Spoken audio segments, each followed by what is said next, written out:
رشتے نبھانے سے بات بنتی ہے، ثابت کرنے سے بات نہیں بنتی۔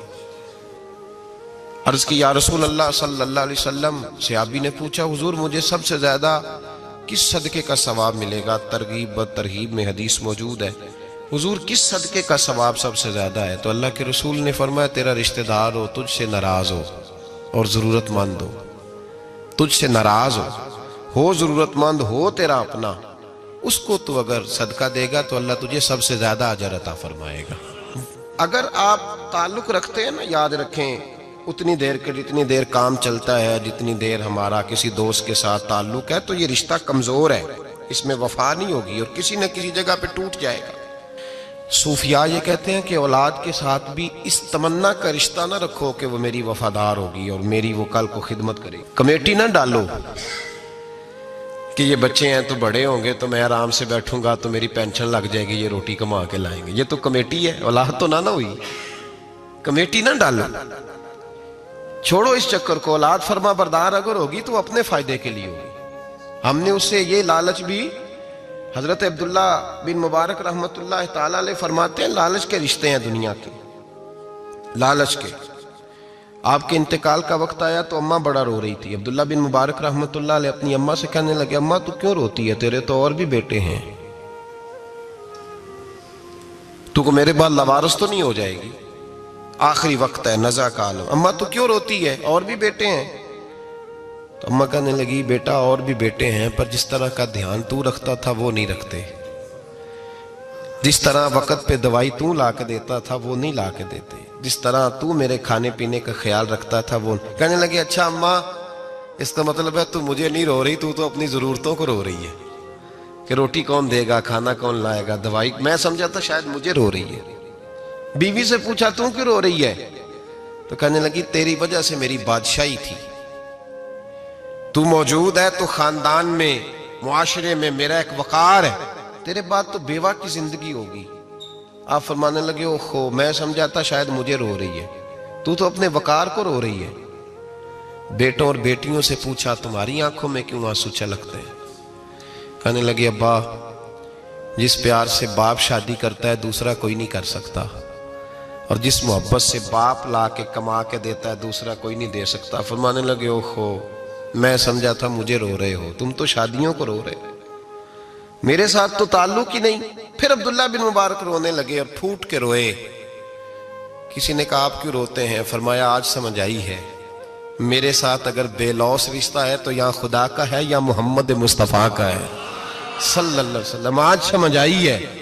وہ میں نے جن کے ساتھ تعلق مضبوط کیا ہی نہیں، کبھی فجر چھوڑی، کبھی زور چھوڑی، کبھی یہ رہ گیا، کبھی وہ رہ گیا، کبھی داڑھی کا پروگرام بنا، کبھی رہ گیا، جن کے ساتھ میں کمزور تھا وہ میرے ساتھ مضبوط تھے، اور جن کے ساتھ میں مضبوط تھا ان کا میرے ساتھ کیا حال تھا۔ یہ کمزوری ہے رشتوں میں، وفا نہیں۔ ہمیں تو بھائی کام پیارا ہے، چم نہیں، بالکل۔ بچے شکایت کرتے ہیں، کہتے ہیں ابا کماؤ پتر سے پیار کرنے لگا ہے، بچے شکوہ کرتے ہیں، کہتے ہیں جو آدمی جیب میں زیادہ پیسے ڈالتا ہے ابا جی کا پیارا ہے۔ باپ شکوہ کرنے لگے ہیں، کہتے ہیں میں مالدار ہوتا تو میرے بچے بھی فرما بردار ہوتے۔ رشتوں کو روح کا رشتہ بنائیں، وفا کا رشتہ بنائیں، وفا کا۔ کتے کا ذکر قرآن پاک میں آیا ہے، اس لیے آیا ہے کہ اس نے اللہ کے ولیوں سے وفا کی تھی، اسی آیا ہے کہ اس نے اللہ کے ولیوں کے ساتھ وفاداری کی، وفاداری کی تو اللہ نے اس کا ذکر قرآن میں۔ ایک بادشاہ تھا، بادشاہ جو ہوتے تھے ان کے اپنے اپنے مزاج ہوتے تھے۔ اس بادشاہ نے 4 5 6 کتے رکھے ہوئے تھے، اور کتے بڑے بڑے کتے تھے اور بڑے وہ خون خار کتے تھے، چیر پھاڑ کھا جاتے تھے، شیر جتنے ان کے قد تھے۔ بادشاہ تھوڑا سا کسی آدمی سے ناراض ہوتا نا تو ایک بہت بڑے پنجرے کے اندر ایک بہت بڑا سلاخوں کا گھر اس نے بنایا ہوا تھا، اس میں کتے ہوتے تھے، اور کتے کو جب باندھ کے رکھا جاتا ہے تو زیادہ زہریلا ہو جاتا ہے، وہ زیادہ اس کے اندر کرواہٹ آتی ہے، زیادہ کاٹتا ہے۔ اس نے قید کیے ہوئے تھے، کتے تو بڑے زہریلے تھے۔ جس آدمی سے بادشاہ تھوڑا سا ناراض ہوتا نا تو وہ کتے کے آگے اس آدمی کو ڈالتا، کتے اس کو چیر پھاڑ کے کھا جاتے، یہ سزا تھی، لوگوں کو پتا تھا۔ بادشاہ کے وزیر نے بڑی خدمت کی بادشاہ کی، 35 سال تک نوکری کی، لیکن ہر سورج نے غروب تو ہونا ہی ہوتا ہے نا، ہر چاند نے ڈھلنا بھی ہوتا ہے۔ اب بوڑھا ہونے لگا، وہ جو مضبوط حافظہ تھا وہ کمزور ہونے لگا، ہلکی ہلکی غلطی۔ بادشاہ مزاج کا بادشاہ تھا، پر نہیں سمجھ میں آیا، تو میں نے کہا کہ لوگ کہتے ہیں ہمیں کام پیارا ہے، چم نہیں، تو رشتہ وفا کا تھا ہی نہیں۔ وزیر سمجھنے لگا کہ اب نہ میں بھی غلطیاں کرنے لگا ہوں، تو ایسا نہ ہو کسی دن میں بھی ان کتوں کا شکار ہو جاؤں۔ اس نے بادشاہ سے کہا کہ بادشاہ، مجھے آہستہ آہستہ معذرت کرنے لگا، قدم ہٹانے لگا کہ مجھے چھٹی دے دی جائے، اب میں بوڑھا ہو گیا ہوں۔ لیکن اس نے کہا نہیں نہیں، جب تک میری طبیعت نہیں مانتی تم نہیں جا سکتے۔ مطلق العنان لوگ تھے، وزیر خاموش ہو گیا، پریشان رہنے لگا، غلطی ہو گئی ہے تو پھینک دے گا۔ ایک تجویز اس کے ذہن میں آئی، وہ جو پنجرے، کتوں کے پنجرے پر محافظ بیٹھا تھا نا، جو ان کو کھانا ڈالتا تھا، روٹی ڈالتا تھا، گوشت دیتا تھا، اس کو ایک دن کہنے لگا یار تیری ڈیوٹی ہے سارا دن کتوں کو کھانا دینے کی، گوشت دینے کی، تو 2-4 دن ڈیوٹی مجھے نہیں دیتا؟ کہ تو لے لے، میں تو پہلے ہی پریشان ہوں، سارا دن ان کی دیکھ بھال کرتا ہوں۔ اس نے کچھ تھوڑا سا گوشت لیا، پنجرے کے باہر کھڑے ہو کے کتوں کو ڈالا۔ اگلے دن تھوڑی روٹیاں لے آیا، کتوں کو ڈالی۔ 2-4 دن، ہفتہ، مہینہ، سال بھر، جتنا اس کو موقع ملا وہ دن بھر خدمت کرتا۔ بس وقت ایک دن آ گیا،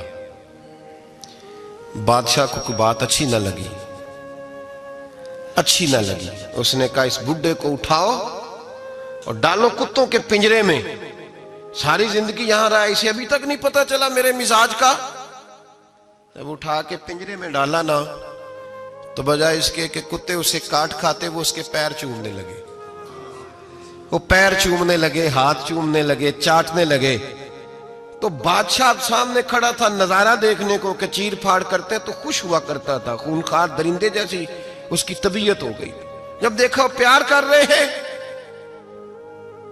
تو بادشاہ وزیر سے کہنے لگا یہ کیا ہے؟ تو وزیر رو پڑا، کہنے لگا تو سیاستدان تھا تو میں بھی سیاستدان تھا، ساری زندگی سیاست کی، لیکن دنیا داروں کے ساتھ رہا، تو انجام یہ ہوا کہ مجھے اس پنجرے میں ڈال دیا گیا۔ دیکھ تو بہت بڑا سیانہ تھا اور میں بھی سمجھدار تھا، وزیر رہا، لیکن ہمارا روح کا رشتہ نہ بن سکا۔ ارے ہم سے تو یہ کتے ہی اچھے نکلے، تیری 40-35 سال خدمت کی تو نے کتوں کے آگے ڈال دیا، انہیں تو چند مہینے روٹی ڈالی ہے، میرے وفادار ہو گئے۔ چند مہینے روٹی، جنہ تنا وچ عشق نہ رچیا کتے او نہ تھی چنگے، جنہ تنا وچ عشق نہ رچیا کتے او نہ تھی چنگے، مالک دے کر راکھی کر دے صابر بھکھے ننگے۔ اور بابا بلے شاہ صاحب فرماتے ہیں تو راتی جاگے تے شیخ صدا میں، راتی جاگ دے کتے تے تیتھوں اتے مالک دا در مول نہ چھڑ دے، پاویں مارو 100 جتے تے تیتھوں اتے رکھا سکھا کھا، دنے جار رکھاں وچ ستے، تیتھوں اتے ایک برکی دا قدر پچھانن، پاویں مالک ہو من ستے۔ ایک برکی دا اوپر کھڑے ہو کے کام نہیں کرانا پڑتا کہ میں کھڑا رہوں گا تو کام صحیح ہوگا، جاؤں گا تو نہ، ایک برکی دا قدر پچھانن، پاویں مالک ہو من ستے۔ پھر اپنے آپ کو مخاطب کیا، کہنے لگے اٹھ بلیا چل یار منا لے، نہیں تے بازی لے گئے نہیں کتے، اٹھ بلیا چل یار منا لے، نہیں تے بازی لے گئے نہیں، جلدی کر اٹھ جا، یہ تو آگے گزر گئے تجھ سے۔ تو بھائی یاد رکھو، رشتہ وفا کا ہو تو قائم رہتا ہے، اور بے وفائی کا ہو تو ٹوٹ جاتا ہے۔ مدینے کے محبوب سید عالم صلی اللہ علیہ وسلم نے مکہ فتح کیا، شور ہو گیا، اذا جاء نصر اللہ والفتح، فتح ہو گئی، انا فتحنا لک فتحا مبینا کے جلوے نظر آنے لگے۔ آج عرب کا نقشہ بدل گیا، حالات تبدیل ہو گئے، دنیا بدل گئی۔ محبوب پاک سید عالم صلی اللہ علیہ وسلم اس شان سے مکے میں داخل ہوئے کہ ہر کونے سے نبی پاک کے نام کے نعرے بلند ہونے لگے۔ ابھی 10 سال پہلے نبی پاک روتے ہوئے مکے سے نکلے تھے، 10 سال قبل روتے ہوئے گئے تھے، اور 2 غلام حضور کے ساتھ تھے۔ آج اسی مکے میں حضور آئے ہیں تو لگتا ہے پہاڑ اور پتھر بھی میرے رسول کے نعرے لگا رہے ہیں۔ تو ایک عروج ہو گیا، حالات ایک نیا رخ اختیار کر گئے، اور مکہ مکرمہ کے اندر اللہ تبارک اب تو احاطہ بڑا ہو گیا ہے، مطاف بہت بڑا ہو گیا ہے، حرم شریف کی مسجد کو وسعت دے دی گئی ہے، لاکھوں لوگ آ سکتے۔ اس وقت جب 10,000 لوگ آئے نا تو سیرت نگار کہتے ہیں یوں لگا جیسے درختوں پہ بھی لوگ چڑھے ہوئے، پہاڑوں پہ بھی لوگ، اتنا مجمع تھا، کہاں 2-3 لوگ اور کہاں ہزاروں کا اجتماع۔ میرے نبی پاک صلی اللہ علیہ وسلم نے طواف کیا اونٹنی پہ بیٹھ کے کعبے کا، پھر میرے محبوب تشریف لائے اور حضور نے خانہ کعبہ کا دروازہ کھولا، پھر میرے نبی پاک نے بت توڑے، پھر میرے محبوب نے خانہ کعبہ کے دروازے میں کھڑے ہو کے خطبہ ارشاد فرمایا، پھر میرے رسول پاک صلی اللہ علیہ وسلم کے جلوے زمانے نے دیکھے۔ ان سارے حالات میں دنیا نے ایک وفا کا عجیب منظر دیکھا کہ اس موسم بہار میں نہ تو آواز حضرت ابو بکر کے نام کی بلند ہوئی، نہ عمر فاروق اور نہ مولا علی کے نام کی بلند ہوئی، اس مجمع عام میں محبوب پاک کی آواز گونجی تو رب کریم کے حبیب نے فرمایا این بلال، میرا بلال کہاں ہے، میرا بلال کہاں ہے، اس کو بلاؤ نا، کدھر ہے بلال۔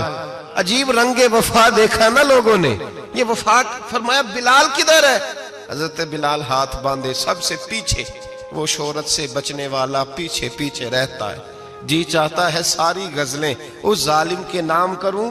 پیچھے تھے حضرت بلال رضی اللہ تعالیٰ عنہ، دوڑے حضور میں حاضر ہوں، فرمایا ادھر آ یار، کعبے کی چھت پہ تو چڑھ ذرا، آذان تو سنا۔ ایک صحابی حضور کے کان میں بولے، اور یہ بھی حکمت الہی تھی کہ وہ بولے، حضرت بلال کی شان ظاہر ہونی تھی، کان میں کہا یا رسول اللہ کافر پہلے ہی مر گئے، پہلے ہی کوئی حال نہیں ان کا، آج تو بالکل ہی ختم ہو گئے حضور، آج آپ کا سکہ چل گیا ہے، بلال کے بڑے دشمن ہیں، بلال کو رہنے دیں، کوئی اور نہ آج اذان دے دے۔ کان میں بات کہی تھی، چاہیے تھا جواب بھی کان میں آتا، پر معصوم آمنہ فخر آدم و بنی آدم وفا کا خطبہ پڑھنے لگے، وفا کا خطبہ شروع ہوا۔ میرے حبیب علیہ السلام نے فرمایا، کان میں بات کی تھی حضور کان میں جواب دیتے، لیکن حضور نے فرمایا چپ کر یار، تو نے عجیب بات چھیڑ دی ہے، جب مکے میں پتھر کھانے ہوں تو بلال، اور جب بدر میں تلواریں چمکے تو بلال، احد میں پتھر برسے تو بلال، اور گلے میں کس کے رسی باندھ کے سے مکے کی گلیوں میں گھسیٹا جائے تو بلال محمد محمد کہے، اور آج اللہ عزتیں دے تو کسی اور کو چڑھاؤں، فرمایا چپ کر کے سارے نیچے کھڑے رہو۔ آج کعبے کی چھت پہ بلال کھڑا ہوگا تو میں دنیا کو بتاؤں گا وفا کس چیز کا نام ہوا کرتا، بلال ہی چڑھے گا کعبے کی چھت پہ۔ کس نے ذروں کو اٹھایا اور صحرا کر دیا، یہ کس نے قطروں کو ملایا اور دریا کر دیا، اور کس کی حکمت نے یتیموں کو کیا در یتیم اور غلاموں کو دنیا بھر کا مولا کر دیا۔ بھائی یاد رکھو، رشتہ جو وفا کا ہوتا ہے نا، اس کا بڑا رنگ ہوتا ہے، اس کا بڑا انداز ہوتا ہے، اس کے بڑے طریقے ہوتے ہیں۔ اگر حضرت حلیمہ غربتوں کے عالم میں میرے مصطفیٰ کو لے کے گئی تھی نا، تو معصوم آمنہ نے بھی تو سبق بڑا نرالا دیا نا امت کو۔ حضرت حلیمہ جب لے کے گئی تھی تو تب تو 3 لوگ تھے نا، کوئی دیکھنے والا نہیں تھا، 3-4 لوگوں میں لے کے گئی تھی۔ حلیمہ کہتی ہے جب میں نے رنگ دیکھا تو میں نے نرالا دیکھا ہے، مسجد بھری ہوئی تھی غلاموں سے، اور کریم رسول منبر پہ بیٹھے تھے، سادی سی بی بی جس کے لیے کبھی کوئی اٹھ کے کھڑا نہیں ہوا تھا، کوئی بھی، لباس بھی پرانا اور میلا تھا، کہتی ہیں جب میں نے مسجد میں قدم رکھا تو وہ والے نعرے لگے جو فرشتوں نے بھی دروازے کھول کھول کے دیکھے کہ کسی کے نعرے لگ رہے ہیں، اور جناب حلیمہ کہتی ہیں کسی نے ایسا کبھی استقبال نہ دیکھا ہوگا، حضور اٹھے، گویا اللہ کی ساری رحمتیں اٹھ کے کھڑی ہو گئیں، اور پھر مصطفیٰ کریم نے بچھائی جب چادر، اور حضرت حلیمہ سعدیہ رضی اللہ تعالیٰ عنہ بیٹھی، اور حضور التحیات کی حالت میں سامنے بیٹھو تو لوگوں کو پتا چلا جو وفا کا رشتہ ہوتا ہے اس کا رنگ ذرا نرالا ہوا کرتا ہے، اس کا انداز ذرا انوکھا ہوا کرتا ہے۔ بھائی رشتہ وفا کا، رشتہ خلوص کا، لالچ کا رشتہ، اگر آپ نے کمپنی والے کی اس لیے دعوت کی ہے نا کہ وہ آپ کو مال صحیح دے گا، تو بھائی وہ بھی اس لیے آیا ہے کہ آپ اس کا مال زیادہ بیچیں گے۔ اگر آپ کسی رشتہ دار کے ساتھ اس لیے تعلق رکھتے ہیں نا کہ اس کے پاس پیسے زیادہ ہیں، تو وہ بھی اس لیے آپ کے ساتھ تعلق زیادہ رکھے گا کہ کبھی کبھی چلو گاڑی چلا لے گا، کبھی کبھی میرے کسی کام آ جائے گا۔ یہاں خلوص دیکھو، یہاں اگر آپ کے ہاں خلوص ہے تو پھر سامنے بھی آپ کو بڑا خلوص ملے گا۔ دنیا میں وفا ختم نہیں ہوئی، پر ہم نے وفا کا رشتہ ہی نہیں بنایا، ہم نے تعلق ہی نہیں بنایا، وفا کا تعلق ہی نہیں بنایا۔ میرے شیخ سے کسی نے پوچھا تو حضور آپ ہاتھوں میں ہاتھ لے کے بیعت کرتے ہیں؟ تو آپ فرمانے لگے وہ تو ادا ہے نا، وہ سنت ہے، لیے تو ہاتھوں میں ہاتھ ہی ہوتے ہیں، لیکن فرمایا جب کسی کو سامنے بٹھاتے ہیں تو اصل بات ہی ہوتی ہے کہ ہم دلوں میں دل لے کے بیعت کر رہے ہیں، ہم دلوں کو دلوں سے باندھ رہے ہیں، اور یہ وہ رشتہ ہے جو قبر کی دیوار کے اندر جا کے بھی دوبارہ کھلتا نہیں، یہ قائم ہی رہتا ہے۔ رشتے وفا کے پیدا کریں، خلوص کے پیدا کریں، للہیت کے پیدا کریں۔ میرے نبی پاک سید عالم صلی اللہ تعالی علیہ وسلم نے اس وفا کو آگے پھیلایا ہے۔ زندگی میں کبھی بھی کسی شخص کے ساتھ بھی تعلق لالچ کا نہ بنائیں، ورنہ آپ ٹوٹ کے بکھر جائیں گے۔ سامنے والے کا کچھ نہیں بگڑے گا، آپ ٹوٹ کے بکھریں گے، اور رزلٹ کی امید کبھی نہ رکھیں۔ وفا ہوتی دو طرفہ ہے پر کرنی یک طرفہ چاہیے، یہ یاد رکھ لیں۔ وفا ہوتی دو طرفہ ہے، کرنی یک طرفہ چاہیے۔ جو کہتا ہے نا سامنے والا کرے گا تو میں کروں گا، وہ بھی کچا ہے، وہ کمزور ہے، وہ ابھی پکا نہیں ہوا۔ وفا کرنی یک طرفہ چاہیے، تو کر، سامنے والا نہیں کرتا تو نہ کرے، تو اپنی طرف دیکھنا، سامنے والے کو چھوڑ، وہ نہیں کرتا تو نہ کرے، اس کا اپنا۔ حضرت امام احمد بن حنبل رحمت اللہ تعالی علیہ، یہ وفا کے عنوان میں بڑی اہم بات ہے اگر آپ کو سمجھ آئے تو۔ امام احمد بن حنبل رحمت اللہ تعالی علیہ جھیل کے کنارے، ندی کے کنارے وضو کر رہے تھے، ایک بچھو ساتھ ساتھ چل رہا تھا، وہ چلتے چلتے پانی میں گر گیا۔ امام احمد بن حنبل نے ہاتھ رکھا، بچھو کو باہر نکالا، جب باہر نکالا تو اس نے ڈانگ مارا۔ جس کی طبیعت میں ڈانگ ہوگا تو وہ ڈانگ ہی مارے گا، کہ پاس ہے ہی اور کوئی نہیں تو وہ کرے کیا، وہ مجبور ہے۔ اس نے ڈانگ مارا، امام صاحب نے باہر رکھا، بھیگا ہوا بچھو آپ نے دیکھا ہو جب ندی کنارے چلتا ہے تو پھر گر جاتا ہے، وہ پھر گرا تو امام صاحب نے پھر نکالا، نکال کے باہر رکھا تو اس نے پھر ڈانگ مارا، پھر ساتھ ساتھ چلتے چلتے وہ گر گیا۔ کئی دفعے ایسے ہوا، کئی دفعہ امام صاحب نے نکالا۔ ایک شخص قریب کھڑا دیکھ رہا تھا، وہ کہنے لگا حضور بس کریں، آپ نکالتے ہیں وہ ڈانگ مارتا ہے، چھوڑ دیں۔ آپ فرمانے لگے اچھا بھائی بڑا تو عجیب مشورہ دے رہا ہے، وہ اپنی بری عادت پہ ڈٹ گیا ہے تو میں اچھی عادت ہی چھوڑ دوں؟ وہ بری نہیں چھوڑ رہا، ڈٹ گیا ہے، بار بار ڈانگ مارتا ہے تو میں اچھی چھوڑ دوں؟ آپ اپنی طرف دیکھیں گے، ہماری طرف سے کوئی کمی نہیں آنی چاہیے، سامنے والے جانے، اس کا کام جانے۔ وفا کا رشتہ مضبوط رکھیں، دوستی کا تعلق مضبوط۔ میاں صاحب نے کہا چنگی مندی سجنا کولو 100 واری ہو جاندی، کنی واری؟ پکی گل ہے نا جی، کنی واری؟ میاں صاحب نے کہا ہے 100 واری، ہم تو ایک باری بھی معافی دینے کو تیار نہیں۔ چنگی مندی سجنا کولو، ایسے نہیں آنے جانے والے سے نہیں، اس کے معاملے میں تو ہم خوددار ہیں نا، ہر ایک سے نہیں سنتے، وہاں تو ہم خوددار ہیں۔ سجنا کولو چنگی مندی سجنا کولو 100 واری ہو جاندی، یار یاراں دا گلا نہیں کر دے اصل پریت جنہ دی۔ اور پھر یہ بھی کہتے ہیں پانی پرن سہیلیاں رنگا رنگ کڑے، اسی پریا اس دا جانیے جس دا توڑ چڑے، پریا اس دا جانیے جس دا، یاد رکھ لیں، پریا اس دا جانیے جس دا۔ مزہ تب بھی ہے کہ حضرت ابو بکر صدیق کا جنازہ روضہ رسول پہ رکھا جائے تو مصطفیٰ کریم کا دروازہ خود بخود کھول جائے، اور حضور فرمائے لاؤ دوست کو دوست کے ساتھ ملا دو، پانی پرن سہیلیاں تے رنگا رنگ کڑے، پریا اس دا جانیے جس دا توڑ۔ رشتوں کو ثابت نہ کریں، رشتوں سے وفا کریں، ثابت نہ کریں میرا بڑا رشتہ ہے، آپ پتہ چلنا چاہیے کتنا رشتہ ہے۔ باپ کا بیٹے سے رشتہ ہوتا ہے تو سارا دن ماتھا چومے پیار کرے، اسے دکھ سکھ کا پتہ ہی نہ ہو، تو یہ کیسا رشتہ ہو؟ رشتے ثابت نہ کریں، رشتے مضبوط کریں، مضبوطی والی ڈیوٹی سر انجام دیں۔ اللہ اپنے ساتھ، اپنے محبوب کے ساتھ، اپنے نیک بندوں کے ساتھ ہمارے رشتوں کو مضبوط فرمائے، آمین۔ آخر دعوانا۔ امام حسین کالی سیاہ داڑھی تھی، کوئی بال سفید نہیں تھا۔ جناب ابو ہریرہ بوڑھے آدمی تھے، ضعیف، شاگردوں کا حلقہ تھا، جیسے آپ بیٹھے ہوئے ہیں سامنے تو میں واز کر رہا ہوں تو سامنے سے امام حسین تشریف لائے۔ آپ ایک جگہ بیٹھ کے حدیثیں بیان کر رہے تھے، امام حسین آئے تو تازی تازی بارش ہوئی تھی مدینے میں، تازی تازی، چھوٹے چھوٹے حوض پانی کے بنے ہوئے تھے، چھوٹے چھوٹے جو گہری جگہ ہوتی ہیں نا وہ پانی بھر جاتا ہے۔ تو حضرت امام حسین جیسے ہی زمین پہ پیر رکھا تو پانی کے حوض میں آپ کا پیر چلا گیا، کیچڑ لگ گئی۔ شاگردوں اور مریدوں میں سے اٹھ کے کسی کی دست بوسی کرنا خاصا مشکل ہوتا ہے۔ حضرت سیدنا ابو ہریرہ رضی اللہ تعالیٰ عنہ دیکھ رہے تھے، جو ادھر لوگ بیٹھے تھے وہ نہیں دیکھ رہے تھے۔ حضرت ابو ہریرہ دیکھ رہے تھے، وہ اٹھے، دوڑے گئے اور پھر جا کے اپنے سر سے پگڑی کھولی اور پھر امام حسین کا پیر جیسے ہی صاف کیا تو امام حسین نے پیچھے کیا، کہا حضور آپ بوڑھے ہیں، میں جوان ہوں، تم آپ میرے لیے عزت کے قابل ہیں، میرے نانا جان کے آپ غلام ہیں، یہ آپ کیا کر رہے ہیں؟ سیدنا ابو ہریرہ رضی اللہ تعالیٰ انہوں نے پیر چھوڑا نہیں، زور سے پکڑ لیا، رونے لگے، کہنے لگے حسین تجھے نہیں دیکھ رہا، میں تو محمد عربی کی نسبت کو دیکھ رہا ہوں۔ حضرت سیدنا امام اعظم، لاکھوں لوگ، کروڑوں لوگ آج بھی ان کی تقلید کرتے ہیں۔ امام صاحب کا قول دنیا میں حجت کے طور پہ مانا جاتا ہے۔